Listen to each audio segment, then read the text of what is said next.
आमने जेतेबेले गोटे घर झील को बाहा करला बेल को कौन करबा में ताको सजाइबार अछि देखि रेडी करबार अछि सुना गहना लुगा पटा सब देकरी पिंधे के ताको रेडी करी बाहर करबार अछि तो प्रभु हमन को मंडली को कौन कहउछंती कन्या बोली कहउछंती नै कि बर आसीबे आ कन्या को नहीं जिबे हालेलुया जदि कन्या हमर झील जदि विवाह रेडी करी हमें पठाउछु से प्रकार मंडली मध्ये से प्रकार प्रस्तुत हेबार अछि मंडली मध्ये से प्रकार रेडी हेबार अछि से प्रकार सुना गहना पिंधबार अछि से प्रकार लुगा पिंधबार अछि से प्रकार जूता पिंधबार अछि आ परम को जल्दी करी भेटी करी ताना से विवाह हेबार अछि हालेलुया हालेलुया तो प्रभु सहाय्य करंतु हमें प्रथम रे गोटे कन्या को गोटे साड़ी पिंधबा आज कल कन्या विवाह केंदी हम पाटो साड़ी पिंधो सुने कि पाटो साड़ी पिंधो सुने कि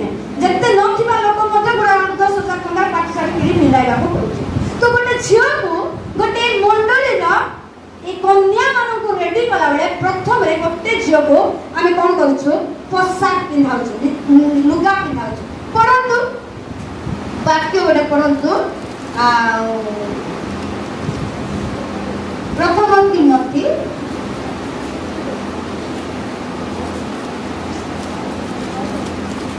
सॉरी ना जिसा 61 रो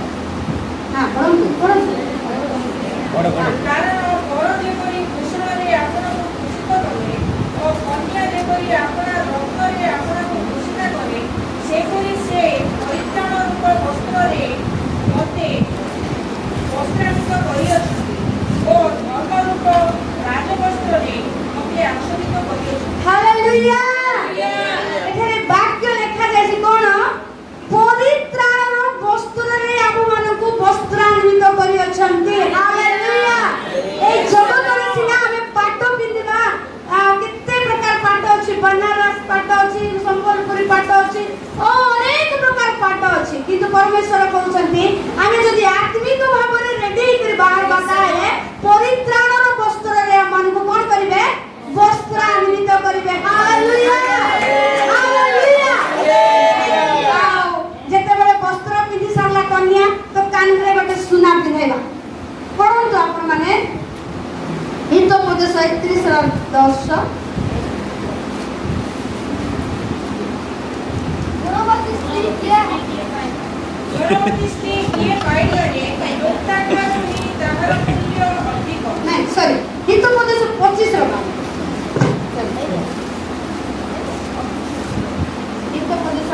राजार सम्मुखर दुष्ट मानकर सुवर्ण कर्ण कुंडल और शुद्ध सुवर्ण अलंकार जेपरी मनोजोगकारी कर्ण प्रति ज्ञानवान दर्शनाकारी सेपरी हालेलुया ताके केवल फणी माना पड़त है कोन लिखा जाय सुवर्ण कुंडल आमे सुनार कानर पिंधु चुकी नाही तो जते बेले से कानर पिंधि देले हेबो नाही किंतु शेषर लिखा जाय कोन मनोजोगकारिणी कोन आदर पढ़ियन सेतरे मनोजोगकारी कर्ण हालेलुया सेति दो मनोजोगकारी कर्ण मन आवश्यकता हालेलुया नारी मोर प्रिय भौणी माने कानर सुना एतकी लंबा पिंधि देले आ जागतिक पर लेबो किंतु आत्मिक भावना हम सुंदर हे पाइबा नाही तो मनोजोगकारिणी कर्णर आवश्यकता अछि हालेलुया हालेलुया देखो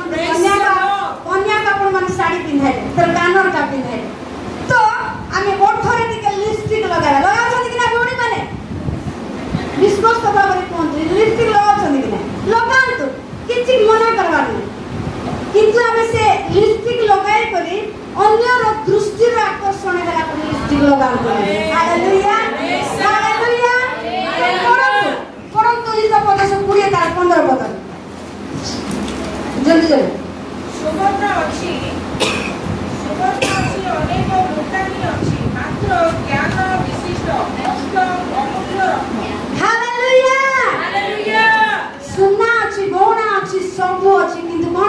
ଯାଇଛି ଜ୍ଞାନ ବିଶିଷ୍ଟ ଜ୍ଞାନ ବିଶିଷ୍ଟ ଅଷ୍ଟ ଅଷ୍ଟ ଆବଶ୍ୟକତା।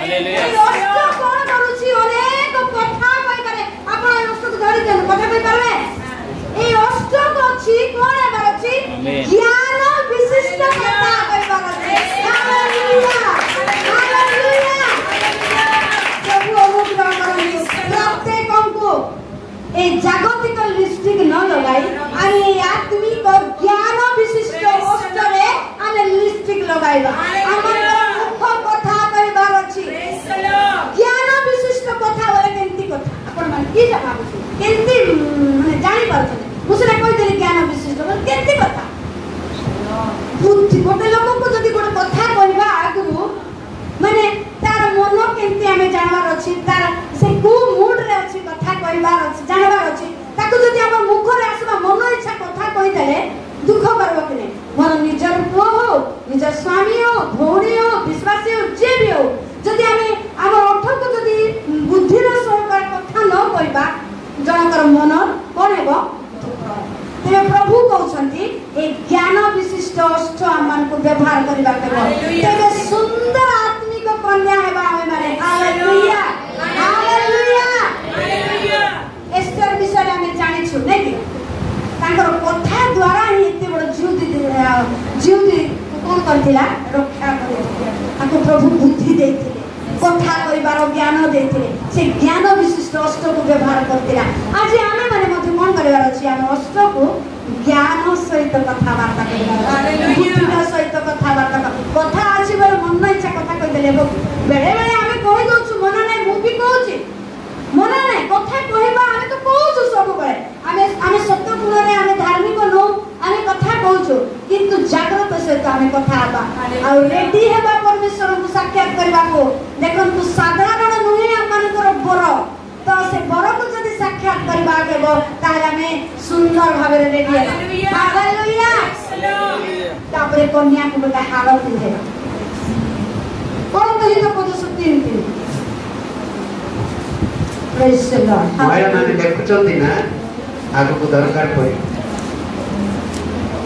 ପରନ୍ତୁ ହିତ ପଦସ 3 ଦୟା ଓ ସତ୍ୟ ଦ୍ୱାରା ତୁମକୁ ପରିତ୍ୟାଗ ନ କରୁ ଆପଣ ବସ୍ତ୍ରରେ ଉଭୟକୁ ବାନ୍ଧ ହାଲେଲୁୟା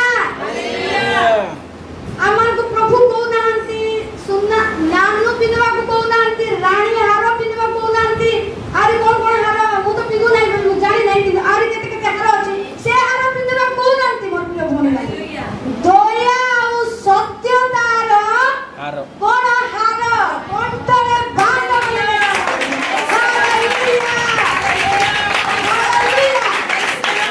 ପ୍ରଭୁ ନିଶ୍ଚିତ ଭାବରେ ପରମେଶ୍ୱର ଆଜି ପ୍ରତ୍ୟେକଙ୍କୁ ସ୍ପର୍ଶ କରେ ଆମେ କୌଣସି ବିଷୟରେ ଆମେ ମନୁଷ୍ୟ ଉତ୍ତମତା ନାହିଁ ମୋର ପ୍ରିୟ ଭାଇ ଭଉଣୀ ଆମେ ପାପୀ ମନୁଷ୍ୟ ନିଜକୁ ନମ୍ର କରିବା ପରମେଶ୍ୱରଙ୍କର ନିକଟବର୍ତ୍ତୀ ହେବା ଆମର କଣ କଣ ଅଭାବ ଅଛି ପ୍ରଭୁ ଆମର ଜୀବନରେ ତାହା ଆମକୁ ଜ୍ଞାତ ହେବାକୁ ଦିଅ ଯଦିଓ ଆମେ ଆଜି ପାଟି ତୁଣ୍ଡାଇ ଯାଉଛୁ ଯଦିଓ ଆମେ ଅନେକ ସହିତ ଅନ୍ୟ କଥାବାର୍ତ୍ତା ହେଇ ଯାଉଛୁ ଯଦି ଆମେ ନିଜର ବିବେକକୁ ସେତେବେଳକୁ କଥା ନେବା ପ୍ରଭୁ ମୁଁ ଭୁଲ କରିଛି କ୍ଷମା ମାଗିବା ପରମେଶ୍ୱର ନିଶ୍ଚିତ ଭାବରେ ଆମକୁ କ୍ଷମା ଦେବେ ଆଉ ଏଠାରେ ଲେଖାଯାଇଛି ଦୟା ଆଉ ସତ୍ୟତାର ହାର ଆମମାନଙ୍କର କଣ୍ଠରେ କଣ କରିବାର ଅଛି ବାନ୍ଧିବାର ଅଛି ତେବେ ସିନା କନ୍ୟା ଗୋଟେ ସୁନ୍ଦର ଦିଶିବ ସୁନ୍ଦର ପୋଷାକ ପିନ୍ଧିଲା ଲିପଷ୍ଟିକ ଲଗାଇଲା କାନରେ ପିନ୍ଧିଲା ହାର ପିନ୍ଧିଲା ଆଉ କଣ ଏବେ ଟିକେ ପରଫ୍ୟୁମ ମାରିବା ସେଣ୍ଟ ହାଲେଲୁୟା ହାଲେଲୁୟା ଦ୍ୱିତୀୟ କରନ୍ତି 2:14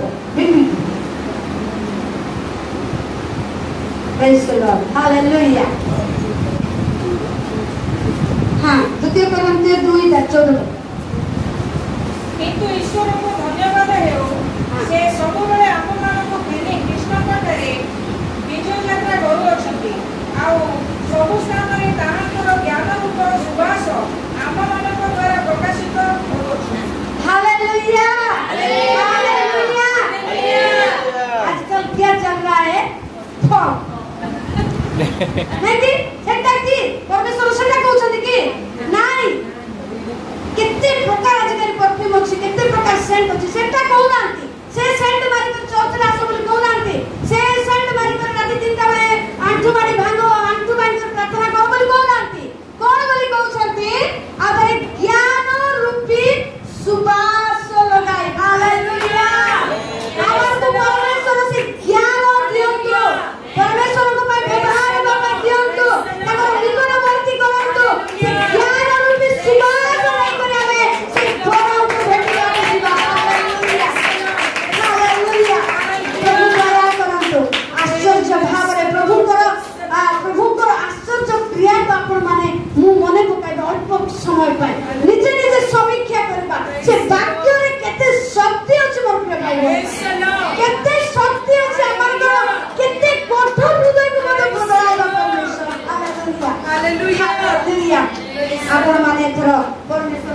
ନିକଟବର୍ତ୍ତୀ ହେଲେ ଜ୍ଞାନ ରୂପୀ ସୁବାସ ସେଣ୍ଟ ମାରି ହାଲେଲୁୟା।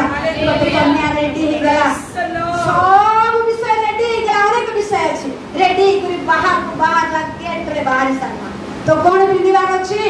ଚପଲ ଜୁତା ପିନ୍ଧିବାର ଅଛି। ହାଲେଲୁୟା। ଏଫେସିୟ 6:15 ପ୍ରେଜ୍ ଦ ଲର୍ଡ। ହାଲେଲୁୟା। ଆପଣ ଶାନ୍ତିଦାୟକ ସୁସମାଚାର ନିମନ୍ତେ ସୁଶୋଭିତ ପାଦୁକା ପାଦରେ ପିନ୍ଧି ଅଟଳ ହୋଇ ଥାଅ। ସେଥି ସଙ୍ଗେ ସଙ୍ଗେ ଯଦ୍ୱାରା ପାପାତ୍ମାର ଅଗ୍ନି ବାଣ ସବୁ ନିର୍ବାଣ କରିବାର ଅର୍ଥାତ୍ ସମର୍ଥ ହୁଅ। ସେହି ଏକାକୃତ ଢାଲ ଧର। ହାଲେଲୁୟା। ଏଠାରେ ଆଉ ମାନେ ବ୍ରାଣ୍ଡେଡ ଜୁତା ପିନ୍ଧିବାକୁ କୁହାଯାଉ ନାହିଁ, ପେନ୍ସିଲ ହିଲ୍ ପିନ୍ଧିବାକୁ କୁହାଯାଉ ନାହିଁ, ଆଉ ବୁଟ ପିନ୍ଧିବାକୁ କୁହାଯାଉ ନାହିଁ, କି ଆଜିକାଲି ବହୁତ ଲେଟେଷ୍ଟ ଜୁତା ମାନେ ଝିଅ ମାନେ ପିନ୍ଧୁଛନ୍ତି ସେ ଜୁତା ପିନ୍ଧିବାକୁ କହୁନାହାନ୍ତି। ଆଉ ଭାଇ ମାନେ ପୁରା ଫର୍ମାଲ ବୁଟ ପିନ୍ଧିବାକୁ ଆହୁରି କଣ କଣ ସବୁ ବୁଟ ପିନ୍ଧିବାକୁ ପ୍ରଭୁ କହୁନାହାନ୍ତି। ଏଠାରେ କଣ ବୋଲି କହୁଛନ୍ତି? ଶାନ୍ତିଦାୟକ ସୁସମାଚାର ନେଇ ସୁସଜ୍ଜିତ ପାଦୁକା ପିନ୍ଧି ଚାଲନ୍ତୁ। ହାଲେଲୁୟା।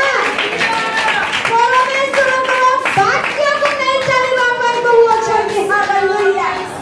ଆଜି ଯଦି ଆପଣମାନଙ୍କୁ ଆଉ ମୋତେ ପ୍ରଭୁ ମନୋନୀତ କରିଛନ୍ତି ତ ଆମେ ସୁନ୍ଦର ଜୁତା କଣ ଶାନ୍ତିଦାୟକ ସୁସମାଚାରକୁ ଧରି ଆମେ ରେଡି ହେଇକରି ପରମେଶ୍ୱରଙ୍କର ବାକ୍ୟକୁ ପ୍ରଚାର କରିବା। ହାଲେଲୁୟା। ହାଲେଲୁୟା। ଦୟା କରନ୍ତୁ ନିଶ୍ଚିତ ଭାବରେ ଆମ ସମସ୍ତଙ୍କୁ ଏ ପ୍ରକାର ପ୍ରସ୍ତୁତ ଜୀବନ ଦିଅନ୍ତୁ। ଗୋଟେ କନ୍ୟା ପୁରା ରେଡି ହେଇଗଲା, ଗୋଟେ ମଣ୍ଡଳୀ ପୁରା ରେଡି ହେଇଗଲା, ଆପଣମାନେ ଏ ପ୍ରକାର ରେଡି ହେଇକରି ବାହାରନ୍ତୁ ଆଉ ପରମେଶ୍ୱରଙ୍କର ସୁସମାଚାର ପ୍ରଚାର କରିବା ପାଇଁ ଯାଆନ୍ତୁ। ହାଲେଲୁୟା। ପ୍ରଭୁ ଆମକୁ କଣ କରୁଛନ୍ତି? ତାଙ୍କର ଅନୁଗ୍ରହରେ ଆମକୁ ସୁରକ୍ଷା କରି ଦେଇ ଅଛନ୍ତି, ତାଙ୍କର ଦୟାରେ ଆମକୁ ରଖିଅଛନ୍ତି, ତାଙ୍କର ସେହି ମହା ଶାନ୍ତି ଦେଇ ଆମକୁ କଣ କରିଛନ୍ତି? ପରମେଶ୍ୱର ଆଜି ପର୍ଯ୍ୟନ୍ତ ବଞ୍ଚାଇ ରଖିଛନ୍ତି। ମୋର ପ୍ରିୟ ପ୍ରଭୁଙ୍କର ଲୋକମାନେ, ଆମେ କଣ କରିବାର ଅଛି? ନିଜକୁ ଯଦି ସୁନ୍ଦର ହେବାକୁ ଇଚ୍ଛା କରୁ ତାହେଲେ ବାକ୍ୟ ପଢିବାର ଅଛି, ପ୍ରାର୍ଥନା କରିବାର ଅଛି, ଆଉ ଯୋଗ୍ୟ ବେଦ କରି ନିଜର ଜୀବନକୁ ସମର୍ପିତ ଜୀବନ କାଟିବାର ଅଛି। ତାହେଲେ ମୋର ପରିବାର ବଞ୍ଚିଯିବ, ମୋର ସ୍ୱାମୀ ବଞ୍ଚିଯିବେ, ମୋର ପିଲାମାନେ ବଞ୍ଚିଯିବେ, ମୋର ମଣ୍ଡଳୀ ବଞ୍ଚିଯିବ। ସେଥିପାଇଁ ଆମେ କଣ କରିବାର ଅଛି? ନମ୍ର କରିବାର ଅଛି, ନିଜକୁ ପରମେଶ୍ୱରଙ୍କ ପାଖରେ ନିର୍ଭର କରି ବଞ୍ଚିବାର ଅଛି। ଆଜି ଆମେ କଣ ବଞ୍ଚୁ? ମୋର ପିଲା ପାଠ ପଢିବାର ଅଛି, କେମିତି କରିବାର ଅଛି, ଏତେ ଟଙ୍କା ମୋର ଏତେ ବର୍ଷ ଆମ ପୁଅକୁ ଜଏନ୍ କରିବାର ଅଛି। ଆମେ ମଧ୍ୟ ଚିନ୍ତା କରୁଛୁ ପ୍ରଭୁ କେମିତି କରି ତାକୁ ଆମେ କଲେଜ ଜଏନ୍ କରୁ, କିନ୍ତୁ ପରମେଶ୍ୱର ଠିକ ସମୟରେ ଯୋଗାଇବେ। ଆମେ କଣ ରକ୍ତ ମାଂସଧାରୀ ମନୁଷ୍ୟ ନାଇଁ? ସବୁବେଳେ କେମିତି କରିବା ମାତ୍ର ସେ ସମୟ ଉପସ୍ଥିତ ହେଲେ କୁଆଡୁ ନହେଲେ କୁଆଡେ। ଜଙ୍ଗଲରେ ଥିଲା, ତାକୁ ଖାଦ୍ୟ କାହା ଦ୍ୱାରା? କାଉ ଦ୍ୱାରା, ନହେଲେ କାଉ ତ ଦେଖିଲାଟା ସବୁ ଖାଇଦେବା ଲୋକ, ମାତ୍ର ଧରିକିରି ଗଲା ପ୍ରଭୁଙ୍କର ଆଜ୍ଞାକୁ ମାନି ଖାଦ୍ୟ ପାଇଲେ ଏଲିଓ ତ ଆଜି କାହିଁକି ଆମକୁ ଦେବେ ନାହିଁ ପ୍ରଭୁ? ନିଶ୍ଚିତ ଭାବରେ। ଆଉ ଶୁଣୁଥିଲି ଯେ ଆପଣମାନଙ୍କର ଚର୍ଚ୍ଚ ଆରମ୍ଭ ହୋଇ ଏତେ ବର୍ଷ ପର୍ଯ୍ୟନ୍ତ ପ୍ରଭୁ ସହ କରିଥିଲେ, ଏବେ ଆନିଭର୍ସରୀ ବୋଲି କହୁଥିଲେ, ଆପଣମାନେ 7 ଦିନ ଯାକ ଉପବାସ ପ୍ରାର୍ଥନା କରୁଛନ୍ତି ଏହି ମଣ୍ଡଳୀ ପାଇଁ। ପ୍ରଭୁ ନିଶ୍ଚିତ ଭାବରେ ଆପଣମାନଙ୍କୁ ଆଶୀର୍ବାଦ କରିବେ। ଆଉ ଆମେ ଯେତେବେଳେ ଉପବାସ କରି ପ୍ରାର୍ଥନା କରୁ, ଆମମାନଙ୍କର ପ୍ରତ୍ୟେକଙ୍କର ଜୀବନ ବଦଳି ଯିବ, ପ୍ରତ୍ୟେକଙ୍କର ଜୀବନରେ ଆଶ୍ଚର୍ଯ୍ୟ କାର୍ଯ୍ୟ ଆମେ ଦେଖିପାରିବା। ତ ଆମେ କାହିଁକି ଉପବାସ କରିବା ଉଚିତ? ପଢନ୍ତୁ ମାଥିଉ 17 ପର୍ବ ତାର 14 ମାଥିଉ 17।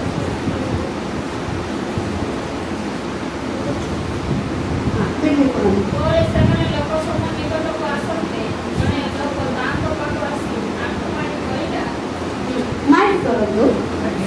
ସେମାନେ ଲୋକ ସମୂହ ନିକଟକୁ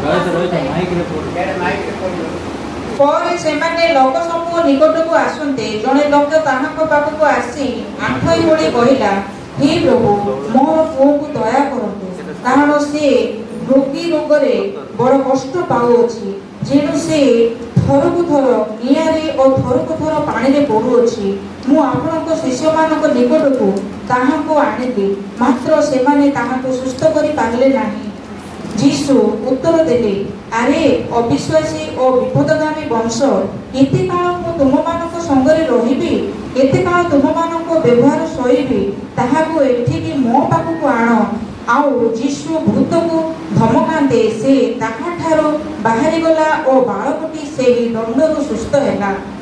हालेलुया हालेलुया हालेलुया ଆମେ ଉପବାସ କରିଥାଉ କଣ ଆମମାନଙ୍କର ଆତ୍ମିକ ବୃଦ୍ଧି ହେବା ପାଇଁ ଶାରୀରିକ ସୁସ୍ଥତା ହେବା ପାଇଁ। ସେଦିନ ସେ ତାଙ୍କର ପୁଅକୁ ମୃଗୀ ରୋଗ ମାନେ ମୂର୍ଚ୍ଛା ରୋଗ ହେଇଥିଲା। ପରମେଶ୍ୱରଙ୍କ ପାଖରେ ସେମାନେ ବିଶ୍ୱାସ କଲେ, ଉପବାସ ସହିତ ଗଲେ ଆଉ କଣ କଲେ ସୁସ୍ଥତା ପ୍ରାପ୍ତ ହୋଇକରି ଫେରିଲେ। ଆଜି ଆମମାନଙ୍କ ଜୀବନରେ କଣ ଆବଶ୍ୟକତା ଅଛି ବୋଲି ଆମେ ଉପବାସ ପ୍ରାର୍ଥନା କରୁଛୁ। ବାକ୍ୟରେ ଲେଖା ଯାଇଛି ବିନା ଉପବାସ ବିନା ପ୍ରାର୍ଥନାରେ କୌଣସି କାର୍ଯ୍ୟ ମଧ୍ୟ ହେଇପାରିବ ନାହିଁ। ଆଜି ନିଶ୍ଚିତ ଭାବରେ ଆପଣମାନଙ୍କର ମଣ୍ଡଳୀରେ କୋଉ ଉଦ୍ଦେଶ୍ୟରେ ଉପବାସ କରୁଛନ୍ତି ମୁଁ ତ ଜାଣିନାହିଁ, କିନ୍ତୁ ପରମେଶ୍ୱର ନିଶ୍ଚିତ ଭାବରେ ଆପଣମାନଙ୍କର ଉପବାସକୁ ଜାଣୁଛନ୍ତି, ଆପଣମାନଙ୍କର ପ୍ରାର୍ଥନାକୁ ଜାଣୁଛନ୍ତି ଆଉ ନିଶ୍ଚିତ ଭାବରେ ସକ୍ସେସଫୁଲ କରିବେ ସେ କାର୍ଯ୍ୟ। ହାଲେଲୁୟା। ଆମେ କଣ କରିବାର ଅଛି? ଉପବାସ କରୁଛୁ ଶାରୀରିକ ସୁସ୍ଥତା ନିମନ୍ତେ। ନିଶ୍ଚିତ ଭାବରେ ଯାହାର ଅସୁସ୍ଥତା ଅଛି ସେ ପ୍ରାର୍ଥନା କରୁଛି, ଉପବାସ କରୁଛି, ପ୍ରଭୁ ମୋର ପ୍ରାର୍ଥନା ଶୁଣ ଏବଂ କଣ କର ମୋତେ ସୁସ୍ଥତା ଦିଅ। ଗୀତ ସଂଖ୍ୟା 7 ଲେଖା ଯାଇଛି କଣ ବାକ୍ୟ ପଠାଇ ସୁସ୍ଥତା ଦେଲେ କରନ୍ତୁ ନାହିଁ, ବାକ୍ୟ ପଠାଇ ସୁସ୍ଥତା ଦେଲେ ଆମେ ଉପବାସ କରିବା, ବାକ୍ୟ ପଠନ କରିବା ଆଉ ପରମେଶ୍ୱରଙ୍କ ପାଖରେ ସେ ସୁସ୍ଥତା ମଧ୍ୟ ପ୍ରାପ୍ତ ହେବା। ଆଉ କଣ ଉପବାସ ଏ ପ୍ରକାର ଗୋଟେ ବିଷୟ, ଉପବାସ ଆଉ ପ୍ରାର୍ଥନା କଣ କରେ ଆମକୁ ଆଜ୍ଞାବହତା ହେବା ପାଇଁ ଶିଖାଇଥାଏ। ଆମେ ଉପବାସ ଯୋଉଦିନ କରୁ ଆଉ ନିଜକୁ ନମ୍ର କରି ପରମେଶ୍ୱର ନିକଟ କରିଦେଉ, ତାଙ୍କର ଆଜ୍ଞାକୁ ପାଳନ କରିବା ନିମନ୍ତେ ଆମେ ସେଦିନ ସିଦ୍ଧାନ୍ତ ନେଇଥାଉ। ସେଦିନ ସବୁ ବିଷୟ ଆମର ମନରେ ଆସିଥାଏ। ଗୋଟେ ଉପବାସ ପରି ଆଜ୍ଞାବହତା ଶିଖାଇଥାଏ। ଆଉ କଣ ସମ୍ପୂର୍ଣ୍ଣ ସମୟକୁ ଉତ୍ସର୍ଗ କରିବା ପାଇଁ ମଧ୍ୟ ଶିଖାଇଥାଏ। ଆଜି ଆପଣମାନେ କେତେବେଳଠୁ ଆରମ୍ଭ କଲେ ମୁଁ ଜାଣିନାହିଁ, କିନ୍ତୁ ଆପଣମାନେ ସମ୍ପୂର୍ଣ୍ଣ ସମୟ ସବୁ ମାନେ ଏ ଦିନ ସାରା ପ୍ରଭୁଙ୍କ ନିମନ୍ତେ ଦେବା ପାଇଁ ଆପଣମାନେ ଆଜି ନିଷ୍ପତ୍ତି ନେଇଛନ୍ତି। କାହିଁକି? ଉପବାସ ପ୍ରାର୍ଥନା କରୁଛନ୍ତି। ହାଲେଲୁୟା। ଆଉ ଆମମାନଙ୍କର ବିଶ୍ୱାସକୁ ମଧ୍ୟ ଉପବାସ ବଢ଼ାଇଥାଏ, ଉପବାସ ପ୍ରାର୍ଥନା ବଢ଼ାଇଥାଏ। ଆମେ ବିଶ୍ୱାସ କରିଥାଉ ଆଜି ମୁଁ 7 ଦିନ ଉପବାସ କରିବି ଆଉ କଣ କରିବି ବିଶ୍ୱାସରେ ପ୍ରାର୍ଥନା କରିବି ଆଉ ପ୍ରଭୁ ମୋର ପ୍ରାର୍ଥନା ଶୁଣିବେ। ମୋତେ ଏ କଥା କହିଲା ଗୋଟେ ମନେ ପଡ଼ିଲା, ମୋର ବଡ଼ ପୁଅ ଯେତେବେଳେ 2015ରେ +2 ପରୀକ୍ଷା ଦେଉଥିଲା, ଜୟପୁର ବିଡି କଲେଜରେ ତାର ସେଣ୍ଟର ପଡ଼ିଥିଲା। ଆଉ ଯେତେବେଳେ ସେ ପରୀକ୍ଷା ସରିଲା ପରେ ମୁଁ ଫୋନ୍ କଲି, ସେଦିନ ମ୍ୟାଥମେଟିକ୍ସ ଥିଲା। ମୁଁ ଆସିଲା ପରେ କହିଲି କେତେ ହେଲା ତୋର ପରୀକ୍ଷା? ନାଇଁ ମା କିଛି ଭଲ ହେଇନା, ମୋର ମ୍ୟାଥ ଖରାପ ହେଇଗଲା, ମୁଁ ଫେଲ୍ ହେଇଛି ବୋଲି। ଏତେ ମୋତେ ଦୁଃଖ ଲାଗିଲା, ପ୍ରଭୁ ଏତେ ପ୍ରାର୍ଥନା କରୁଛୁ, ଏତେ ଉପବାସ କରୁଛୁ। ନାଇଁ ମୁଁ ଯେମିତି ପ୍ରାର୍ଥନା କରି ବୋଲି 7 ଦିନ ଫାଷ୍ଟିଂ ରହି ତାର ପାଇଁ ପ୍ରାର୍ଥନା କରିଥିଲି। ଯେତେବେଳେ ସେ ରିଜଲ୍ଟ ଆଇଲା ସବୁଠୁ ମ୍ୟାଥରେ ଏକ ବହୁତ ଭଲ ନମ୍ବର ଆଣିଥିଲା। Hallelujah hallelujah. ପରମେଶ୍ୱର ନିଶ୍ଚିତ ଭାବରେ ଆମମାନଙ୍କର ଉପବାସ ପ୍ରାର୍ଥନାକୁ ଗ୍ରହଣ କରିଥାନ୍ତି। ସେଦିନ ମୋର ବିଶ୍ୱାସକୁ ପ୍ରଭୁ ବଢ଼ାଇ ଦେଇଥିଲେ। କଣ କରି ବିଶ୍ୱାସ କରିଥିଲି? ମୁଁ ଉପବାସ କରିବି, ମୋର ପିଲା ନମ୍ବର ଭଲ ହେଇନାହିଁ, ଯୋଉ ସବଜେକ୍ଟ ଭଲ ହେବାର ଅଛି, ଏ ବିଶ୍ୱାସ ନେଇ ମୁଁ ପ୍ରାର୍ଥନା କରିଥିଲି। ଆପଣମାନେ ମଧ୍ୟ କୋଉ ଉଦ୍ଦେଶ୍ୟରେ ପ୍ରାର୍ଥନା କରୁଛନ୍ତି? ବିଶ୍ୱାସ କରି ପ୍ରାର୍ଥନା କରିଛନ୍ତି, ନିଶ୍ଚିତ ଭାବରେ ଶୁଣିବେ। ଆମମାନଙ୍କର ବିଶ୍ୱାସକୁ ମଧ୍ୟ ଉପବାସ ବଢ଼ାଇଥାଏ। ଆଉ ପ୍ରଭୁ କଣ କରିବେ? ଆମମାନଙ୍କର ଜୀବନକୁ ପରିବର୍ତ୍ତନ ହେବା ପାଇଁ ମଧ୍ୟ এই ଉପବାସ ଦ୍ୱାରା ଆମେ ପ୍ରାପ୍ତ ହେଉ। ଆମେ ଯଦି ଉପବାସ ପ୍ରାର୍ଥନା କରୁ ଆମମାନଙ୍କର ମନ ବଦଳି ଯାଇଥାଏ, ଆମମାନଙ୍କର ଜୀବନ ପରିବର୍ତ୍ତନ ହେଇଯାଇଥାଏ, ଆମମାନଙ୍କର ଚାଲିଚଳନ ରଙ୍ଗ ଢଙ୍ଗ ବଦଳି ଯାଇଥାଏ।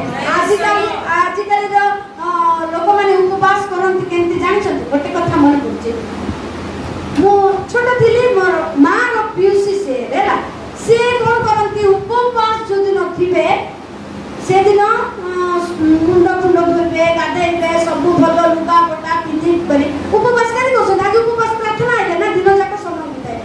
ସେ କଣ କରନ୍ତି ଉପବାସ ଶୁକ୍ରବାର ଦିନ, ଆମେ ପ୍ରତ୍ୟେକ ଉପବାସ ଶୁକ୍ରବାର କରିଥାଉ, ତ ସେ କଣ କରନ୍ତି ସାହିରେ ତ ସମସ୍ତଙ୍କର ରିଲେଟିଭ ଥିବେ ନା, ସବୁ ଘରେ ବୁଲି ବୁଲି ବୁଲି ବୁଲି ବୁଲି ତାର ଦିନକୁ ସରାଇ ଦେଇଥାଏ। କଣ କରୁଛି ସେ? ଉପବାସ କରୁଛି।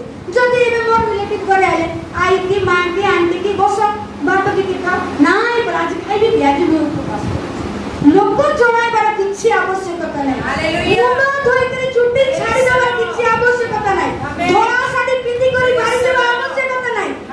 ଆପଣମାନେ ମୁଁ ଜାଣିଛୁ ଉପବାସ କାହିଁକି କରୁଛୁ? ମୋର ସ୍ୱର୍ଗସ୍ଥ ପିତା ଜାଣିବେ ମୁଁ ଉପବାସ କରୁଛି। ହାଲେଲୁୟା। ଲୋକ ଦେଖାଇବାର ଉପବାସ କରିବାର ଆବଶ୍ୟକତା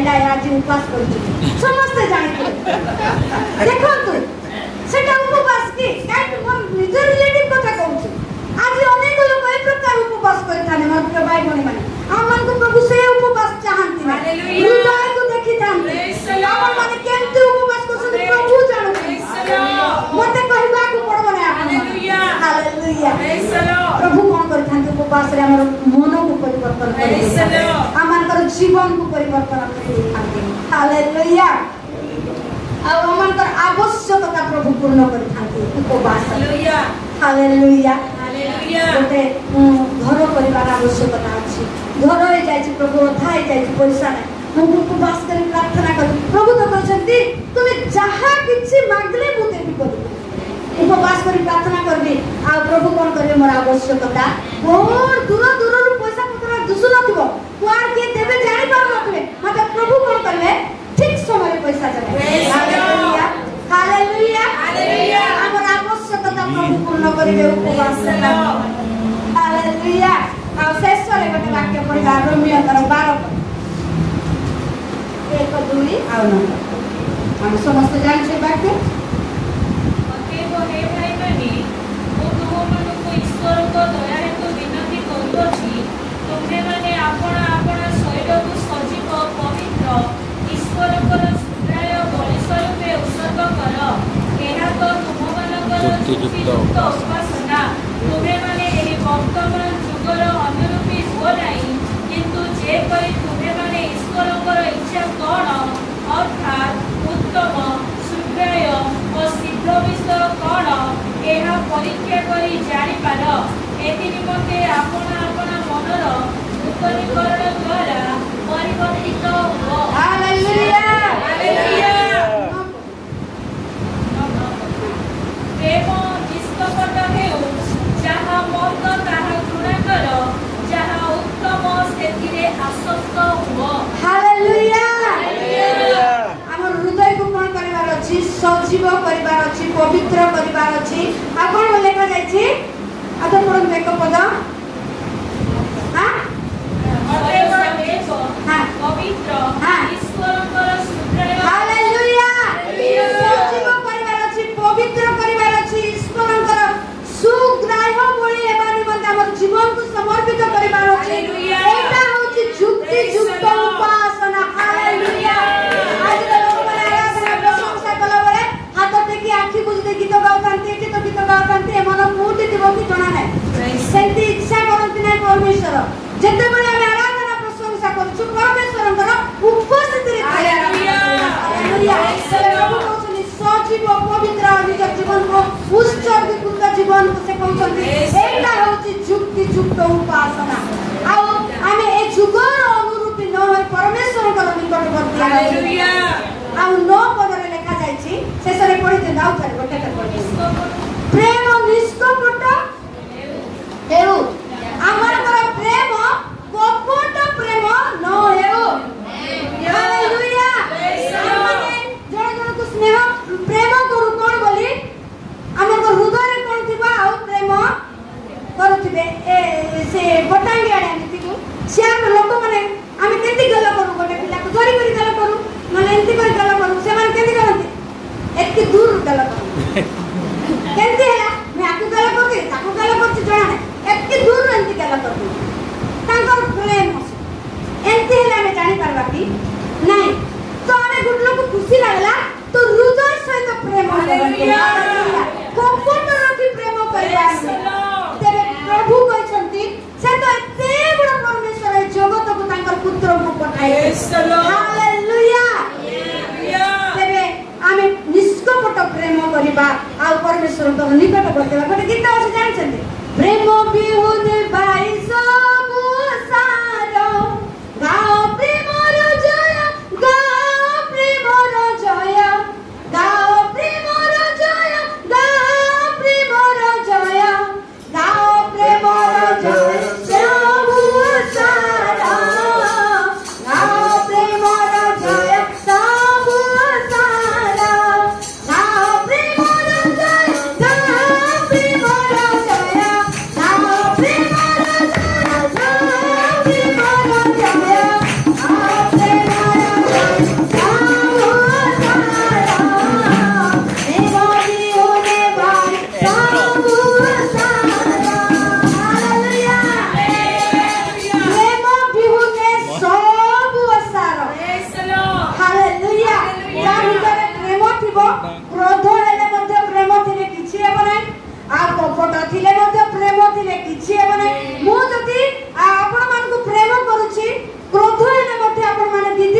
करिबा नहीं आ प्रभु साहाय्य करंतु प्रत्येक को योग्य बर परि हवा पई दियंतु आमने उत्तम भावरे हमर जीवन को आत्मिक भावरे सजाइबा आ परमेश्वर को निकटवर्ती हेबा आ हमर आराधना सजीव आ पवित्र उत्सर्गीकृत हो आत्मा ए जुगर अनुरूपी नहे परमेश्वर को निकटवर्ती बजिबा आ उपवास प्रार्थना रे निज जीवन को समर्पित कर बजिबा ताले